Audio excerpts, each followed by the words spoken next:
Hello and welcome. Dan Siegler is the head of real estate at Google and joins me to talk about mobile. Dan, thanks and welcome to the show. Yeah, thanks for having me. More and more users are using mobile. Do you expect that to increase? Because it's going at a phenomenal rate now. It is. We do. We think it will increase. Even specific to the real estate space, we did a study last year analyzing query behavior and also surveying in-market home buyers. And we found 72% of home buyers now use a mobile device as part of their journey. Just in the last 2 years, we've seen home buying, home shopping related queries on mobile devices more than double. And when I say that, we're talking about off of a pretty big base to begin with. But we do think it will continue, and really fueled by now the emergence of voice search. Voice search is really the most quickly adopted technology by consumers since the smartphone. And it makes it so much easier to use mobile devices because it's so hard to type on them. And so as voice becomes more and more ubiquitous, right now we've got about 91 million people using voice actively. We think that will continue to fuel more and more mobile query behavior. Of course, with Google Home now too, that's sort of, is that considered mobile? It's not currently considered mobile. Very limited sort of advertising opportunities for now, but you're absolutely right to make that connection between voice now, starting on mobile devices and then coming to the home. Because we talk about searching for real estate agents, Google Home, you ask her to tell me about the local real estate agent, the best real estate agent. That potential is there, isn't it? It is, yeah, absolutely. Yeah. Not hard to imagine a world where voice is the main way you're interacting with the internet. I guess acting with everything because, voice activation in cars, it's just becoming more and more that we're just looking for devices. So the mobile sphere is more than just mobile phones and iPads, isn't it? I mean, mobile is just getting away from the desk. It is, sure. I think different folks define mobile different ways. I mean, at Google, on the advertising side, we think of mobile as smartphones specifically. We even break out tablets separately for now. We actually have started grouping desktop and tablet together and then looking at mobile separately. So when you talk about mobile, you're only talking there about phones? About smartphones. About smartphones. Yeah. That's phenomenal. Is that the biggest growth sector in mobile? Or, I mean, we're looking at, is the phone taking over from the pad? It has long since taken over from desktop and the iPad. We are years beyond the point where we used to call the mobile moment, which is when query volume on mobile exceeded that of the other two types of devices combined.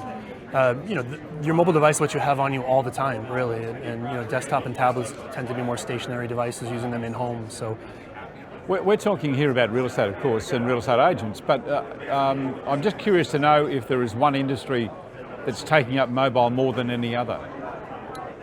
It's becoming ubiquitous, and even some of the industries that you might have thought a few years ago would never be disrupted by mobile, absolutely have been. I mean, who would have thought a few years ago, outside of real estate, that 50% of people would be banking through their mobile devices now? Right now we're seeing 60% of job searches being conducted through mobile devices, things that you just wouldn't have thought of now. It is really becoming a mobile-first world. Yeah. Do you think the real estate industry, real estate agents and brokers understand the importance of mobile or being seen on mobile, not just the internet? Well, I think the real estate industry is waking up to that. I think collectively could probably stand to act with a little bit more urgency. I think there's a risk of only looking at competition within your space, looking at what other real estate companies and brands are doing. But I think you have to understand through the lens and perspective of the consumer. Every time they have a fantastic, super assistive and helpful experience through a mobile device, regardless of the industry, they see what's possible with that technology, and they come to expect that every time. And so real estate companies, with regard to consumer expectations, you're competing with the Ubers of the world, the Airbnbs of the world, the Amazons of the world, those that are at the vanguard of providing these amazing and helpful mobile experiences. What do you see, what does Google see as the future real estate agent? I mean, how will they be working with mobile and with voice technology? So I think there's more technology coming that will make mobile even more helpful and more ubiquitous. What we're thinking about now at Google, two areas, what we would call visual in and visual out. And vision in general, we think, is sort of the next phase of search to begin with. If you think about search starting with text inputs and outputs and typing, now we're talking about voice and how much easier that gets. We think visual is the next. And so visual in for us is about Google Lens, which essentially is a camera function that helps you scan and recognize objects in your environment and get more information about them. So, consider home decor items, for example, right? Scanning that and then getting information about that item, getting recommendations for similar items that you might like, etc. Google Lens right now I can identify over 1 billion items, and that's only going to grow exponentially.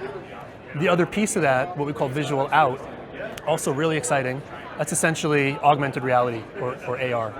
And AR we really think is just about to sort of enter the mainstream. It's available on millions of devices now, but will really hit the mainstream. And so we still today probably associate AR with entertainment and those types of experiences, but ultimately the killer apps in AR will probably be ones that make life just a little bit easier. Some early examples we're seeing outside of the real estate space, the cosmetics company L'Oreal, familiar with them? So they acquired a company now that lets people virtually try on makeup to see how it would look before, not only before purchasing it, but they don't even have to really try it on, put it on their face and wash it off. They can just see. Mercedes-Benz, the car manufacturer, they're testing now using AR the user manual overlay. So now you're in your car scanning the different features of the car, and the user manual information just comes up through your phone. You don't have to open up the manual. So little things like that make a big difference in the everyday life of consumers. Let's talk about augmented reality in real estate for a moment. Where do you see that going? What are some of the developments happening there?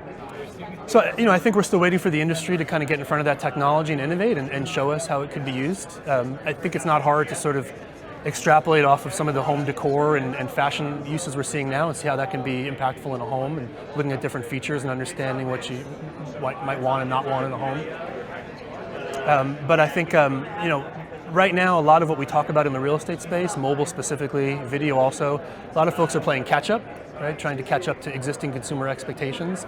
AR is really a great chance now to get in front of that, right? Because it hasn't gone mainstream yet. So testing those tools and features and figuring out, as you're saying, what will be those killer apps that we can provide so that we can get in front of consumer expectations and set the bar for others to catch up. Do you find that consumers are really pushing this technology? They're looking for it before it's even there? I mean, are we adopting these sorts of new technologies much faster?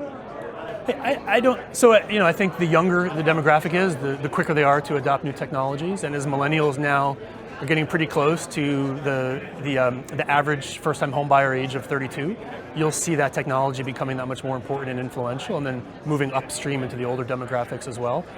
Consumers don't necessarily know what they don't know, and so it's up to brands, right, to experiment and get in front of that and kind of show them what's possible.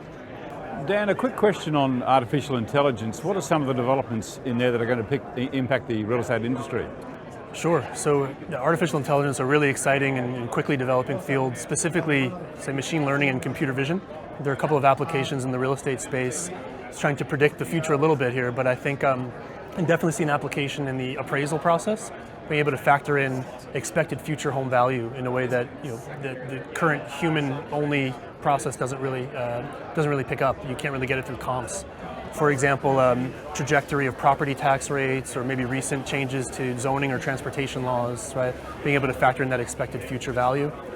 I think maybe the primary way we'll see our artificial intelligence changing the landscape in real estate is through natural language processing, which I'm excited for even as a consumer, because in this way, you'll be able to essentially use chatbots to have a natural conversation with a buyer, to be able to quickly and accurately get them to the optimal set of listings. Right now, we're really confined to checkboxes and filters and things that are more binary, that don't do as good of a job and aren't quite as seamless. Natural language processing will be able to differentiate between must-have and nice-to-have items and be able to sort of factor that in appropriately. Fantastic, Dan. Thank you so much for spending some time with us. It's a delight to have you here, and especially to be able to talk to Google. I mean, it's a household name, so we're honoured. We're privileged. Thank you for having me. Appreciate it. Thank you very much. Thank you.